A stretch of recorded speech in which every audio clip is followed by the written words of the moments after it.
In today's video, I'm going to teach you how to use Monday.com widgets. This tutorial will guide you through the process, ensuring you can make the most of this powerful tool in just 5 minutes. Let's dive right in. To begin, you need to navigate to your Monday.com workspace. Here, you're going to create a new dashboard that will serve as the canvas for your widgets. So direct your attention to the left-hand menu, where you'll see the option to click on Plus New Dashboard. This is where all the magic begins, allowing you to tailor information display according to your needs. Once you've opened your shiny new dashboard, the next step is to add widgets. Widgets are an essential part of Monday.com because they allow you to visualize data in numerous ways, making it intuitive and dynamic. Look for the Add Widget button, usually positioned towards the upper section of your dashboard page. Click on this, and you'll be presented with a variety of options. Now comes the fun part, choosing your widgets. Monday.com offers a host of different widget types, each designed to help you manage information effectively, whether you need a chart, a calendar, a numbers widget, or something else. Simply pick the type that fits your data presentation needs.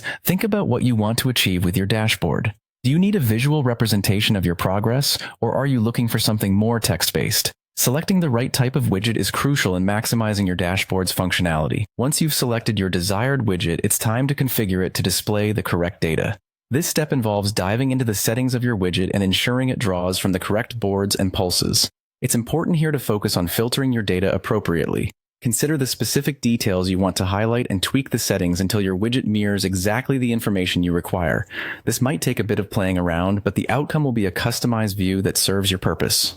After configuring your widgets, you'll likely want to arrange them in a way that makes sense visually and functionally. Monday.com allows you to easily drag and drop widgets, giving you the freedom to reorganize your dashboard layout to your preference. Don't be afraid to experiment with placements until you create an intuitive flow of information. Finally, once you're happy with your dashboard setup, it's time to take advantage of its collaborative potential. Share your dashboard with team members or stakeholders to ensure everyone remains on the same page. This can be especially helpful in fostering transparency and improving team collaboration by displaying shared goals and progress in real time. And there you have it, a neatly organized dashboard equipped with essential widgets to streamline your workflow. Thanks for watching, and I hope this has helped you harness the full potential of Monday.com widgets.